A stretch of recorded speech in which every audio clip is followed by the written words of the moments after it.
Qarşına bir məqsəd qoymusan, hansı ki sənə çox gözəl bir gələcək bəxş edə bilər, amma təəssüf ki, davamlı bu yolda büdrüyürsən. Bu mənə çox tanış bir mənzərədir, çünki özüm orada olmuşam. İndi də təbii ki, tam olduğunu deyə bilmərəm, çünki elə bir yer mövcud deyil mənim dünyamda və mən bu prosesi çox sevirəm. Bugün səninlə həm tanışlıq etmək, həm də ki, mənə bir şeylər qatan, həyatımı daha da gözəlləşdirən, mənə sistemin fərqinə varmamı sağlayan, Türkçəyə getdi biraz sanki, həyat hekayəmi danışacağım. Tam danışmayacağım, çünki bəzi hissələr danışılmasa mənə daha rahatdır, amma bəzilərini danışa bilərəm. Belə, həyatımın kulminasiya nöqtəsi ingilisini öyrəndikdən sonra oldu. Bu yolda necə başlamışdı? Əslində mən məktəbdə ingilis dili keçməmişəm, sadəcə rus dili keçmişik. O da 7-ci, 6-cı sinifdən. Kənd şəraitində də təhsil necə olar? Yəqin ki, bunu təsəvvür edə bilirsən. Amma yenə də rus dilində bilirdim ki, mən çox azla məşğul olsam, irəliyə gedəcəydim. Yəni, daha doğrusu öyrənə biləcəydim.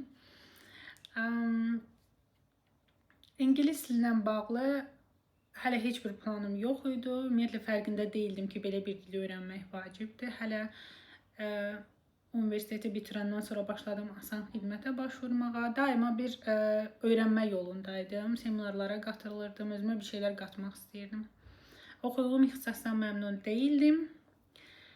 Amma yenə də belə bir şəkildə davam edirdim axtarışa.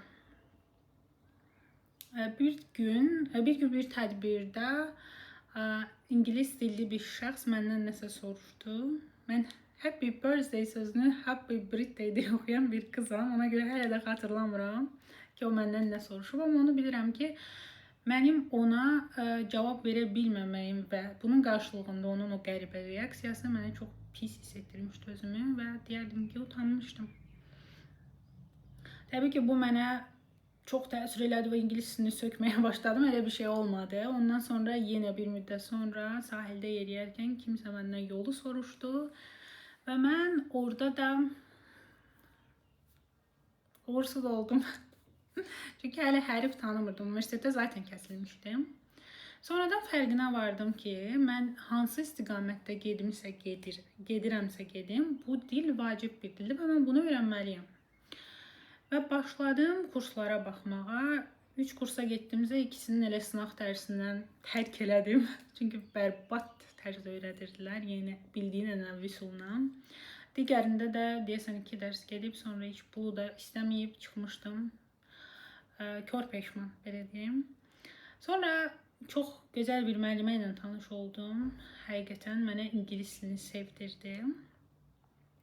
A1 səviyyəsinə hardasa gətirdi məni.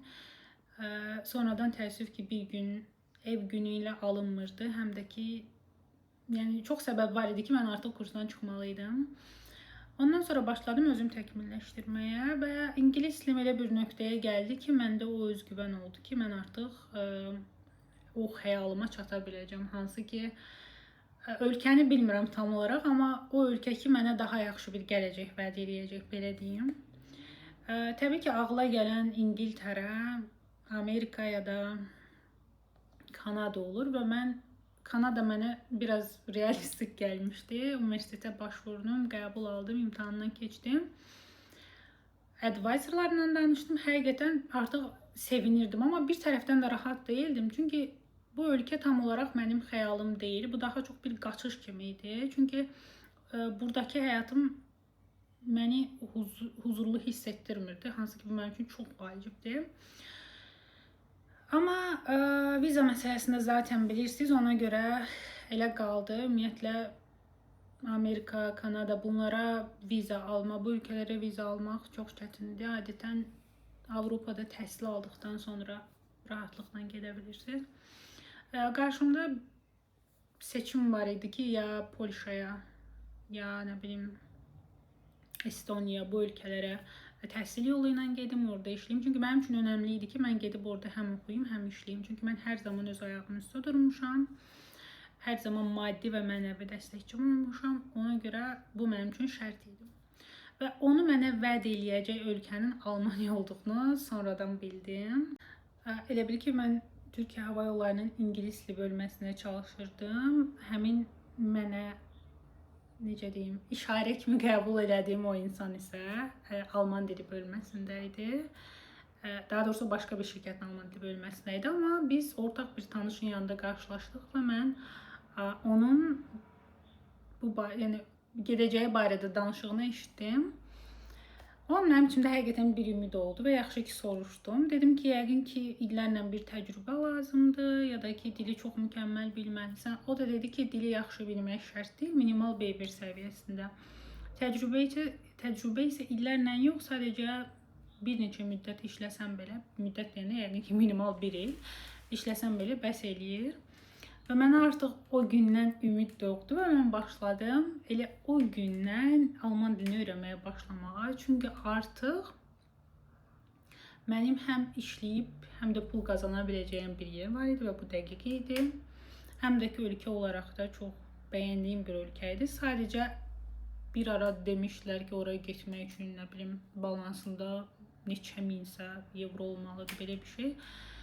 Elə bilirdim ki, mümkün deyil, amma beləliklə başladım və dili öyrəndikdən sonra, hansı ki, yəni həqiqətən heç vaxt düşünməmişəm ki, ayda niyə belədir, məndə niyə belə oldu ki, bu qədər çətindir hər şey. Çünki həqiqətən təsəvvür elə kirayədə qalırsan, müxtəlif xarakterdə qızlar var və sən gəlir full fokusunla gəlir yeməyini bişirirsən və biraz vaxtın qalır zaten 9 saat işdə, 1 saat getmək, 1 saat gəlmək və başlayırsan dilə fokuslanmağa. Həqiqətən asan deyildi.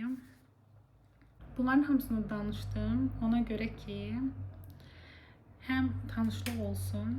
Çünki növbəti videolarda artıq sən biləcəksən ki, kim sənə nə deyir, yəni sənə deyən bir kimlə.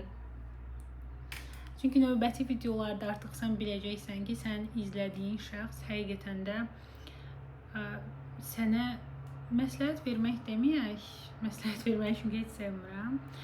Sənə paylaşdığı fikirləri özü həyatında tətbiq edib və istədiyi bir yerə çatıb. Ona görə də həqiqətən mənim tək məqsədim budur. Bu zaten mənim bir hobbimdir, mənim öz ölkəmlə bağlı. Sadəcə qonaq gedib gəlmək kimi bir fikrim var. Ona görə yox ki, sevmirəm ya necə. Ona görə ki, həmişə deyirəm mən dünyaya gəlmişəm və hər bir köşəsini gəzəcəm. Xəyalım odur, yavaş-yavaş da başlamışam. Və dediyim kimi, bir həyatımız varsa, niyə də daha yaxşı şəraitdə yaşamayaq? Belə. İnşallah növbəti videolarda başqa mövzularda görüşərik. Səmimiyyət mənim üçün çox önəmlidir. Ümid edirəm ki, onu sənə keçirə bildim. Mükəmməllik deyilən bir anlayış yoxdur mənim həyatımda. Ona görə nələrsə qüsurlu oldusa, nəsə sənə qəribə gəldisə danışığımda, ya ümumiyyətlə ümumi videodan tam fikirləşdin ki, yox belədir. Yəni bu daha çox YouTuber olmaq yox.